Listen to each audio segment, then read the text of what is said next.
must win tomorrow? Yeah, I think it's really obviously it's a really important game. But yeah, we know the importance of it.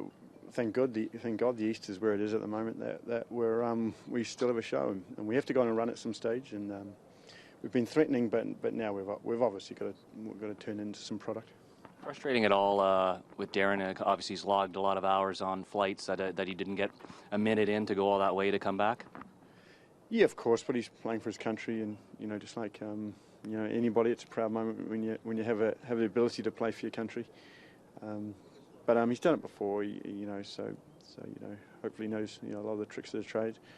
So hopefully we're right. Impressed with the Canadians that played Tuesday night against Costa Rica. Ashton, all the guys getting into the game. Is that something where Ashton needs to have a great game to be able to have a look again for you? Oh, he's. Ashton's. I just said to him, Ashton's our left back of the future. He's a great guy. He's got all the characteristics. He's doing well. Just sometimes players just need a bit of a break, maybe a different environment where you can just kind of get your confidence back up again. But and him and I thought Donnell was getting better each game. I thought he was you would have thought he was the older centre back in that back line, and a lot of presence. And Kyle as well. Kyle was getting better and better, and it was just great that John Osorio got his debut. And as I said, I'm hoping for that's one of many. And I think those guys could potentially be the backbone for the Canadian team for a long time. Do you think you were unfortunate not to get 3 points when you went to Philly? Well, we've been unfortunate not to get 3 points a few games, to tell you the truth. For Philly was probably one of them that we had a guy probably sent off when he shouldn't have. And but in saying that, when you're up 1-0 in the 93rd minute, you have to see it out whether you have 8 men or 10. So these little things have hurt this club. You mentioned Jonathan Osorio a minute ago. How much potential do you see in him? Heaps, just because of his character. I mean, he wants to get better every day, and you can see a lot of talent. Yeah, everybody has talent. A lot of players have talent, but the ability to turn it into production on the field, and generally that comes with character first, and a really work ethic, and he's got that in abundance. So I think the only way he can go up. How rewarding is it to see another academy product of the guy of his talents come through and make it to the first team? It's very rewarding. I mean, we've got a big market here. We've got a fantastic complex with the academy, and I know Thomas works really hard to get them. But the best and brightest young talent from around this area. Hopefully it shows that if you're good, you'll end up have a chance at this team, and we'd love to see just more young Canadians come through. Danny coming probably off the bench on Saturday. Yeah, looks like he's after a bit of a scare, he should be right, which will be a big boost for everybody. We know how dangerous Danny can be, so we're really looking forward to having him being part of the squad again. So he will be available tomorrow. Hopefully. I'm not going to. There's a chance he's available. There's a strong chance. Okay. Any other injuries? Better not bite me in the backside. No, fair enough. No, just for bad luck, we've had a bit of it. So hopefully he doesn't step on a nail or something like that. Other injuries? Can you just? I know the list is long, but it's getting better. It's getting better. Logan, Brawny, Eckersley are out. Daryl, Rusty's back. Dunfield is available. Yep, available for selection. Yep. You guys, you're pretty good at this. Who else is available? I was tweeting. Steph. How much of Steph. There we go. Steph's injured as well. He should be back the next week. How much of a threat is Jack McInerney? Oh, he's a fantastic player. He just makes lovely runs. Lovely presence in front of goal for such a young man. And we've got to keep an eye on him. He's but also Latu and Casey if they play. They've got a really good squad, Philadelphia. So hopefully we get them on a nice time after conceding 5 the last game. We talked to Robbie. Robbie says that he's wants to be here past July 1. Is there any progress on that, on keeping him here past that loan deal from Cardiff? Yeah, I think so. Again, we have to probably talk to Earl on that. But I mean, he's been great for us, and obviously we'd love to keep him. And no Chavez, obviously. Yeah, I know. What did you make of that? I mean, it was. Oh, I don't know. Like, I think obviously, you know, he's available for sale, and if you have close to 100 million, you probably can do the deal. Ryan, it's been sort of three parts of the season. The strong start, the late goals conceded, and now a bit of a scoring drought. Has the common thread been the injuries that the team's been suffering throughout the year? I don't like to use injuries as an excuse because every team has them. Yeah, we had a lot of them, but I think those games probably that we should have won has probably hurt us. You know, we're going for a bit of a bad patch. You know, it's very hard to claw back points when you give them away in league, and but we've got to take confidence as well.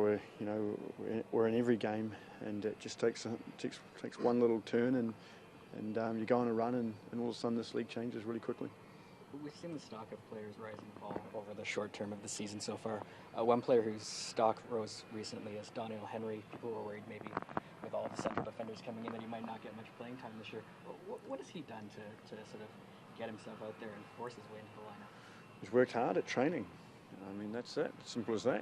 When you work hard at training, you know, it reflects when you turn out on a Saturday.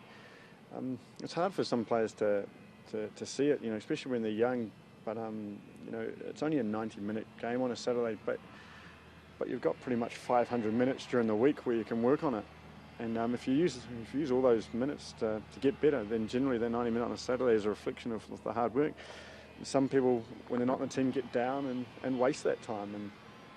But generally the good ones who end up going and have long careers are the ones who always keep working and they never waste a training, they never waste a minute, and they're always trying to get better. And Donnell's just been fantastic for, you know, as you said, he wasn't really starting at the start, but he never got his head down, and he always worked harder. And now he's looking like a, you know, remember he's only 20 as well, so you know there's times where he's going to have bad games. That's life, but he's looking like a real man. It's been said that central defense is the hardest for a young player to sort of grow into and make their mark. You know, you have obviously had your own evolution. What do you think is key for a young player to sort of grow and mature in that role? Learn from your mistakes. Your mistake you make, to learn from it, and you just work hard and you listen and you know for me it was just training. Like you know, I was, you know, a young centre back that nobody had a clue that I'd even get close to where I got. But I just worked hard, and I just worked on all my weaknesses in the game. Just working, keep working. It's like any job, you know. There's no kind of magical formula. There's no, like, you know, secret potion. It's just pure hard work. And generally, the ones who don't really make it are the ones who don't like hard work. It's too hard for them, and they end up falling away. I'm assuming I know the answer to this, but I'm assuming the same concept applies to teams as a whole. Yeah, exactly. No, exactly. You know, you just got to keep going. It's you know, there's that's life, and as soon as you start feeling sorry for yourself, or you just drop. And I said, as a coaching staff, we have to keep, you know, certain standards of hard work, so that the players keep the certain standards of hard work, and through the whole club. Weren't you drafted as a midfielder? Creative midfielder. they took one look at that and drew me back to centre back. Is anything settled with the Tal Ben Haim stuff? Is that still possible, or is that kind of moved on? No, I think it's probably moved on. It's a tough one. Yeah, he was. You know, the money was going to be really hard, and so yeah, it's probably moved out of our reach now. Okay. Ryan, is there a fear that the season is, you know, if you don't turn this around quickly, that the season could be lost? It could be getting away from you guys? No, never. It's I mean, all the players when we came in, we had a very young squad. You know, an awfully unbalanced salary cap. It's an awful situation. And what you've got to do is you've got to slowly remedy it. It's very hard to just change it overnight. So every game from now till whenever, there's a progression forward. And whether that's the players who want to get better and want to be here and keep working to become proper MLS professionals, you know, season after season, then every game is absolutely so important. So it's an ongoing evolution. Oh yeah. And these guys, the young guys that we have, we've got some young talent, but they're getting better each week, and you know, every single game, no matter what, you know, just the whole mentality is that we have to get better and we have to get stronger. But is the season salvageable from course. from a playoff perspective? It's funny, you know this. You guys have been around this league just as long as I am. You win 2, 3 in a row, and the whole thing changes. And players know that. We know that. And whether there's only 15 games left in the season, we'll try and win all 15 of them. So it's still salvageable then? 100%. Yeah. Not many people would consider that a team out of the gate MLS Cup contenders or anything like that. But how much would a lot of the young guys in the team as a whole benefit from a playoff, like getting that playoff experience? Well, yeah. I mean, obviously, the experience of winning is just this club hasn't even. I don't think it's had double-digit wins any season. So just winning helps, and we have to really get a strong North American base. Again, experienced professionals who know this league, and if we couple them with some DPs who are like the icing on the cake, then that's generally it's the success of every single MLS team that's been here. But the key is having really good, hardened North American MLS pros. You got Caldwell on loan. You got Hogan in on loan. When's the next kind of permanent signing you see happening at this club? Is it the window? Is it through a trade? Yeah, in the summer there'll be a permanent. Every move that we do is obviously if it's a short-term move, it's just to help out on the short term. Any long-term move, there'll be lots of due diligence done, and knowing that it's for the future and looking forward.